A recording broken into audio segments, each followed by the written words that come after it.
Hi everybody.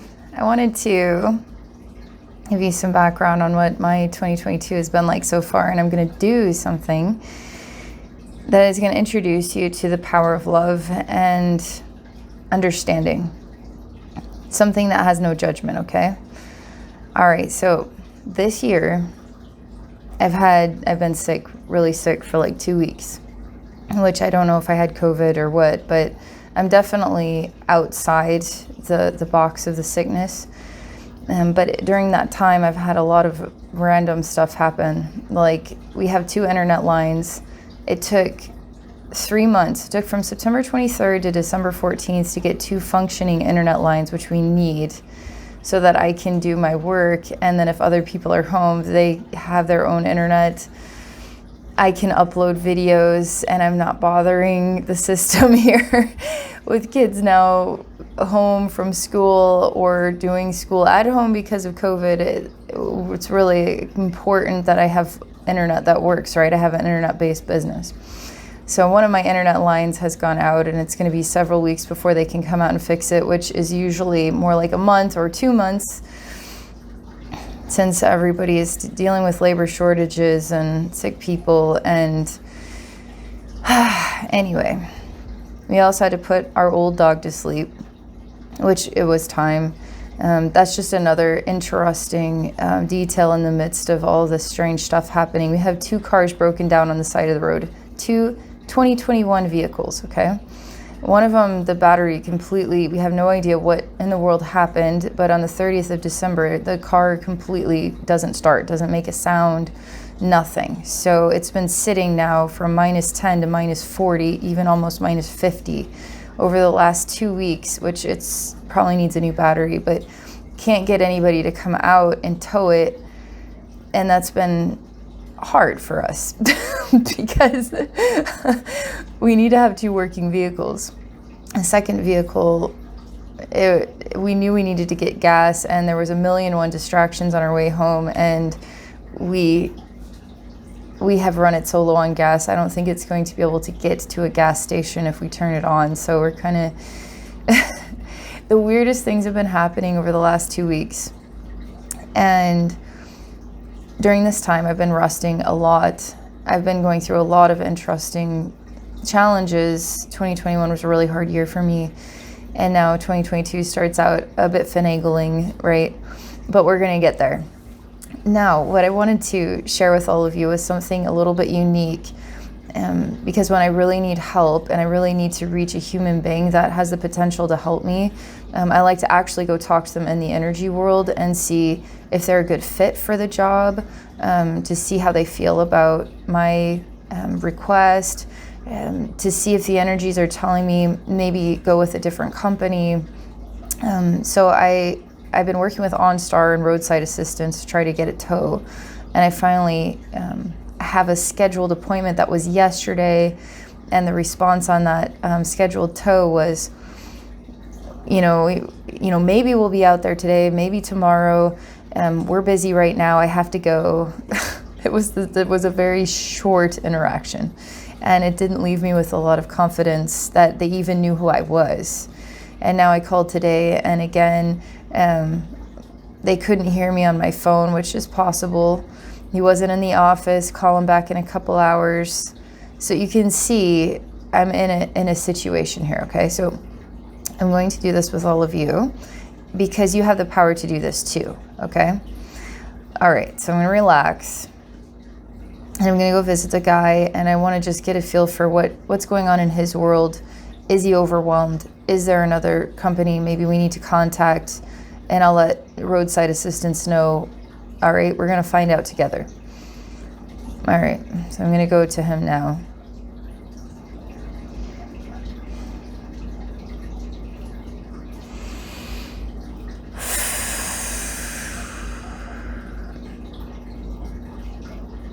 It is very strange. There's a wheel that's spinning all the time over here. There's a big oversized belly and my face just hits it. And I'm basically talking in the spelling, wah, wah, wah, wah, wah, wah, wah, and I have a ticket with my name and information on it. And I see there's a man that I've run into, and he's very, very, very, very tall, but he's very, very wide, and he's very big. That's why I've run into his belly, but his belly seems to be everywhere in a way. It's interesting is that his mind is in a peaceful place, and it's like his eyes are always sort of attracted to nature. I don't feel like he actually wants to do this work anymore. Maybe he wants to retire and go live in the woods or something.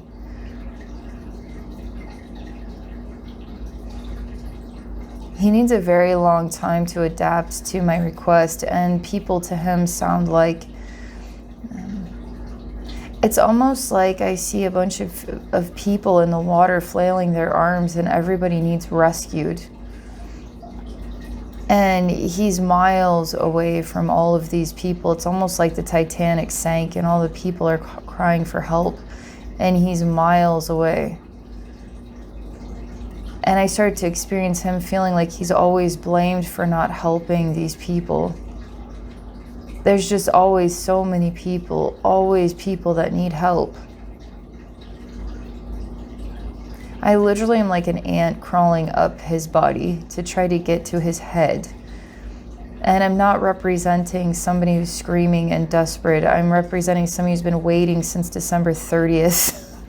And it is now January 13th for someone to simply come and bring my vehicle into town. That is your company. Let's talk about this. He instantly snatches the paper out of my hand, and he looks really like somebody stabbed him in the heart, like with a harpoon. And I immediately take the paper back, and I say, I'm not yelling at you. I'm not flailing my arms. I just wanted to talk. He says, nobody just wants to talk.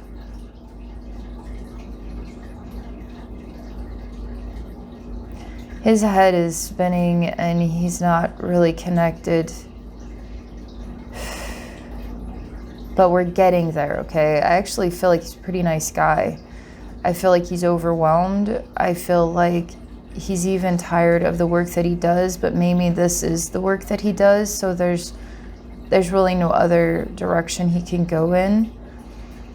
It's this for him.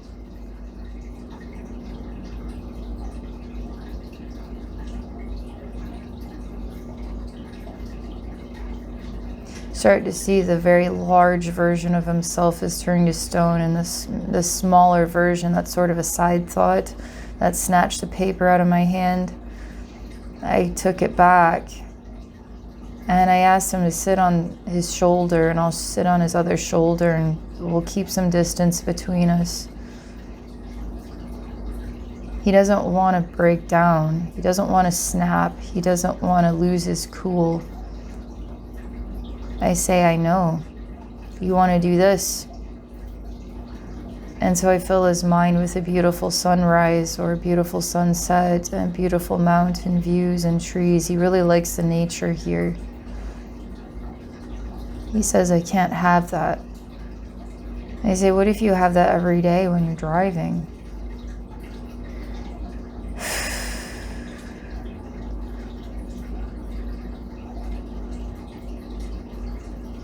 He kind of explains to me that, let's say, it's like when you're doing this work, your focus, your energy is on the next person. It's not on enjoying the view as you're driving from one person to the next person. It's like it was like that, but after doing this for long enough, it's like the work itself kind of defiles you. It defiles what it had once meant. It becomes a different meaning. It's not like that anymore.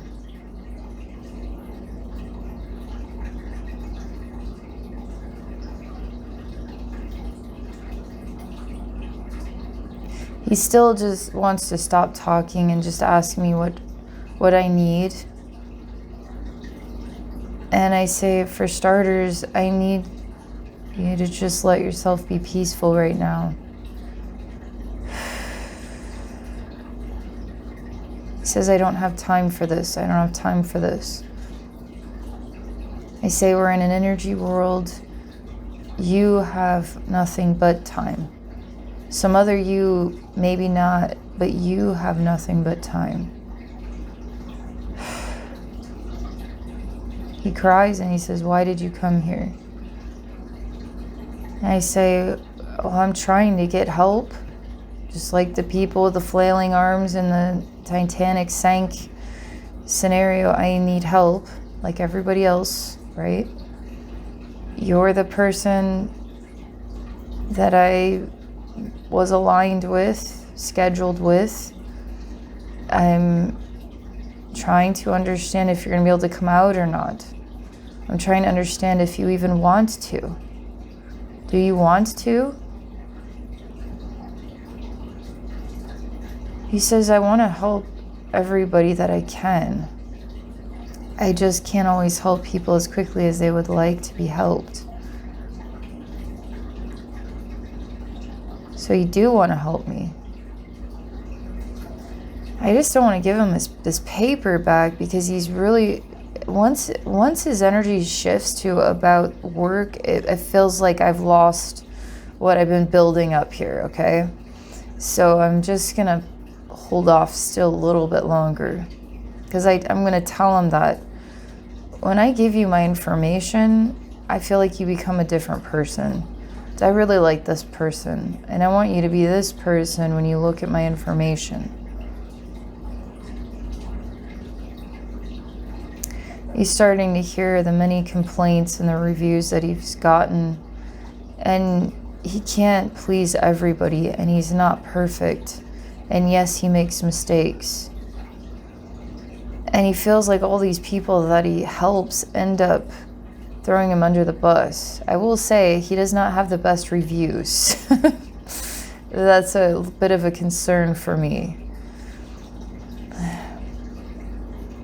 A lot of reviews have to do with how he is on the phone, which he's not he's not very good. He needs some phone skills, but I also not that critical. I just want to know that I can count on someone coming. That's more important than phone skills, you know. He says that he's tired of his reputation being beaten up, is being put down. He says all he wants is this, just to breathe the fresh air and enjoy the nature. That's all he wants. And maybe let somebody else do all the helping. Say, why don't you hire some additional people so you can be on standby? Let them do all the work so you can have more time like this. He says it's almost like he can't count on that. He's tried it before, or it doesn't work that way. It's not as easy as it sounds.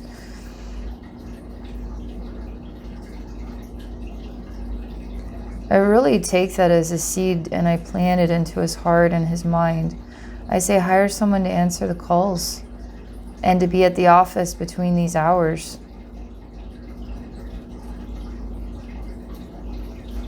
He's really uncomfortable about that.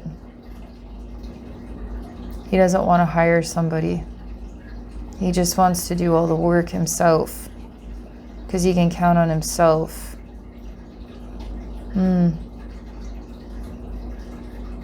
As soon as he lets somebody else in, everything is going to get confusing, and he's not going to know where he's at from one job to the next.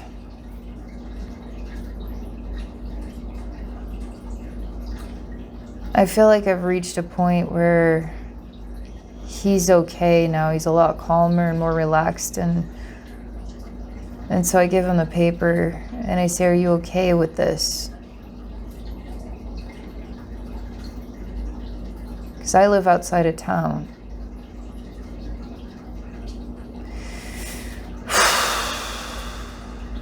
I say, why don't you give enjoying the scenery a try as you drive out here? Man, he's got a lot of tightness in his heart and in his emotional gut. Like every call he must answer is like clenched, an exhausting annoyance in a way. And that's not who he really is, but that's what he's become. So I touch his heart, I touch his emotions. I say today's going to be a lighthearted, relaxing, easygoing day. Thank you for this time. Thank you for being open-minded to talk to me. Explore ways that you can slow down this year and get some help and start fresh.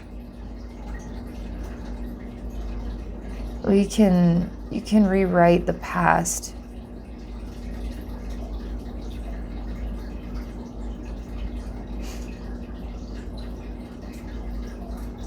Feels a lot better.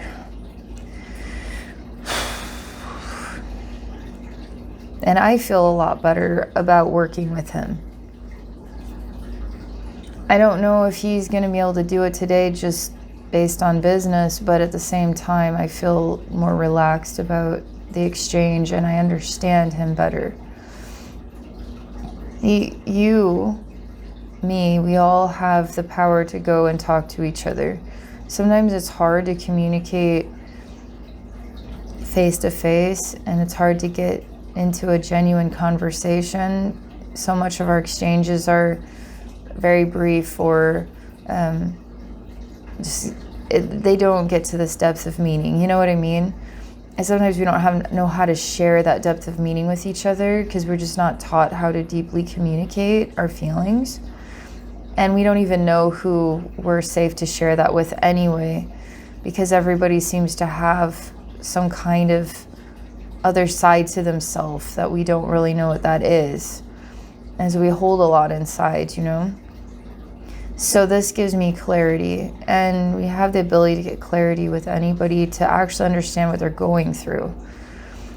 And this isn't an invasive process. It just simply is, I'm just going to pause. You have to learn how to pause and just close your eyes and relax and say, I'm going to go visit my boss today and see what they're going through.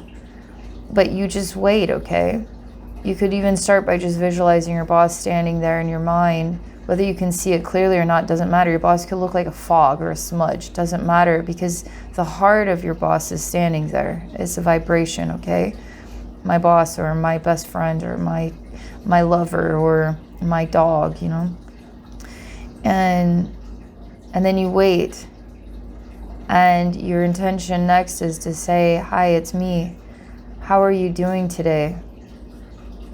And just wait and see if they do a weird action. See if they change colors. See if you start feeling uncomfortable or you feel peaceful. These are all parts of that exchange, all right?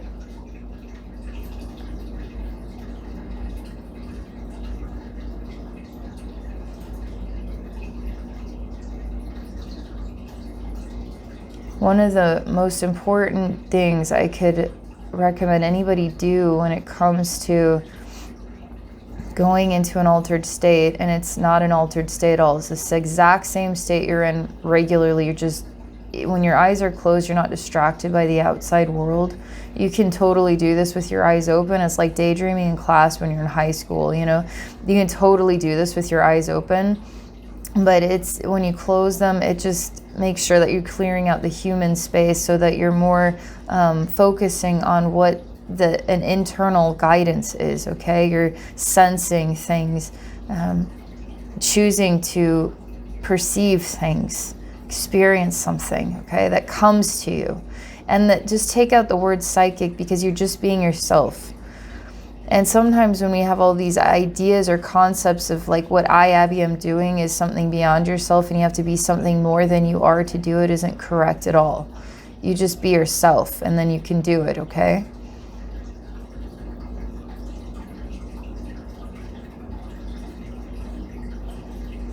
I highly recommend you do this, but you need to speak out loud when you go into this state.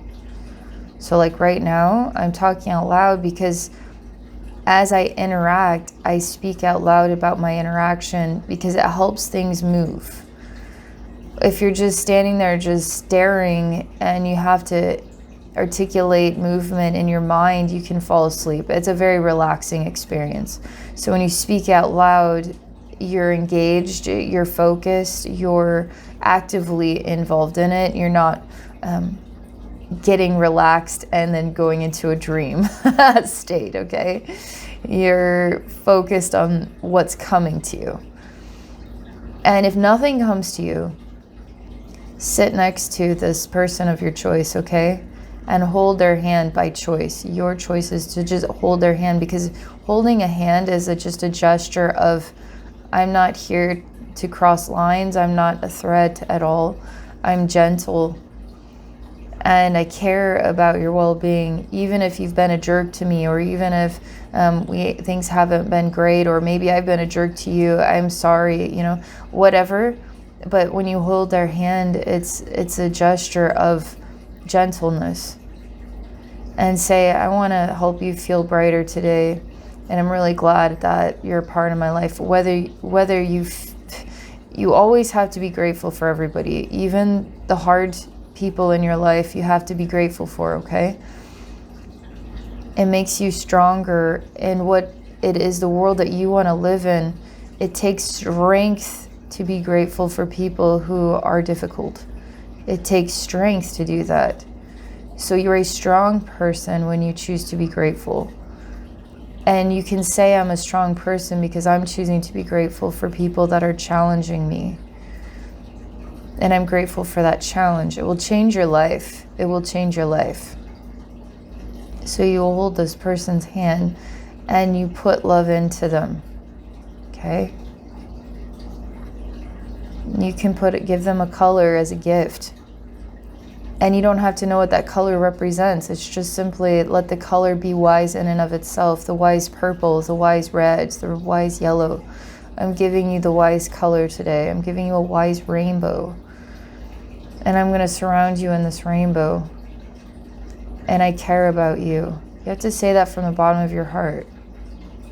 If you have a hard time saying it, then say, I'm having a hard time saying I care about you, because being honest and genuine is the most important exchange you can have in the energy world. You've hurt me, but I'm here because I'm trying to understand you. I'm here because I'm trying to work on choosing gratitude for you. I'm here because maybe if I could send some light your way, it might help you relax or be happier or more comfortable to be around. Maybe you can tell me something that you're going through. So you, literally from the bottom of your heart, get in touch with how you feel. Be honest about how you feel. Be honest about what you're trying to accomplish, and share love, okay? I'm going to tell you this as a side note. If you ever go to somebody that makes you very angry and you feel like hurting them, okay? You only hurt yourself. I need you to know that. It is a fabricated, it's a mistruth that you could actually hurt somebody by doing this, because the only person you will hurt is yourself. I need to emphasize that. The only person you will ever hurt is yourself. It's a waste of time. It's a waste of energy. Another side note about this. Let's say you need to vent. That's not hurting them, that's venting, okay? And if you want to visualize them in a disturbing way, that's actually you visualizing yourself in a disturbing way. You'll never actually get through to them. And it's not worth your time, okay? Now, let's say you're really angry and you just need to see this person and you need to yell and scream and vent about how badly they've hurt you and how terrible of a person they are, okay? Then go and vent. It's not going to hurt them. You might actually find yourself crying and them looking at you feeling sad, like they know why you're mad at them. It'll be the most genuine exchange. It will actually heal you and heal your relationship and help you understand why you're soulmates. Because these awful people are our soulmates too. We're together because we're trying to help each other. And we're not always perfect. Some lifetimes, these soulmates were top notch. And now for some reason, they've fallen off, you know, the ladder, and they're different. And we don't remember them like this. How come I remember you as being this way and you're not this way, and I'm confused by you? And we just have to keep sending the light. But again, genuine honesty. If your heart says, I want to actually hurt this person, anybody that you see that you actually want to hurt them, see yourself now. See yourself as that person, because that's all you're going to accomplish. That's why anybody who says they black magic or they've been cursed, they curse themselves. Nobody actually cursed them, because you can't actually harm another soul in this journey state. You can't do it. You can't do it, period. You can only hurt yourself in this journey state. That's the truth. A curse and black magic is only you hurting yourself. Now, I'm going to go one more thing on this, okay? People will say that, you know, they had this neighbor that was evil and they'd been around this neighbor for 30 years and this neighbor did this. 30 years of psychological conditioning, 30 years of belief systems, 30 years of certainties. Now try to let all that go and sit down and go into this journey state and actually get to know them without judgment. And yeah, if they're in a dark place, send them light, because their dark place has nothing to do with you. And if you think it does, what have you done? You put yourself in their dark world and closed the door behind you both, and now you're breathing in their junk and deciding that they were giving it to you and it's yours and they're doing terrible things to you. But you actually chose to walk into their doorway, hang out with them, and sit in their cesspool. They never did literally anything to you. They did it to themselves. You chose to think otherwise. That's why psychology is such an interesting part of understanding our relationship with fear and insecurity and the unknown. It's always more powerful for you to relax without judgment as best you can. Easy to judge. We're human. But when you calm down and you close your eyes and you relax and you just want to get some feedback, you just want to get some understanding, and you want to send light to somebody, this is when you're powerful, okay? And this is genuine, and you can impact people with light. Because deep down inside of everybody, even the darkest, most twisted soul, is someone wanting to return to heaven. Is a soul wanting to be held by God. Is a soul wanting an angel in their life. Somebody that cares that they didn't even know. Somebody looking over their shoulders, someone. And because that's a part of each and every one of us, we can all reach each other through this. Whether this guy in the towing knows that I ever did this, he doesn't have to. I don't need him to. I already made the difference. I already planted the seed. I guarantee he's going to be more relaxed today. He may even be able to come out and enjoy the drive. And he might feel blessed with a new epiphany about his business or a new way of doing things, because I chose to go out of my way and do that for him. So I hope you guys enjoy this video. I wanted to give something back that is a part of my own life, but a part of instruction. And my heart really wants to empower people, really wants to help people to see how strong they are just as they are, and how easy it is to do what I do and change the lives of everybody around you if you want to. Help souls. If you want to help yourself, if you want to understand something deeper, if you want to be an energy healer, if you want to access a psychic ability, you can do the same thing with Archangel Michael. You just close your eyes and see a vision of him. Maybe he's a white smudge of light, or a golden smudge, or a blue smudge. It doesn't have to be perfectly detailed. It doesn't have to be. If you feel like it has to be, and if it's not, then your third eye is blocked, you did that to yourself. I work with a lot of vague imagery, but my heart knows exactly what the details are because I can tell, and you'll be able to tell as well. You can believe in yourself, okay? Have a wonderful day, everybody. Happy 2022. It's going to be a great year, right? Bye for now.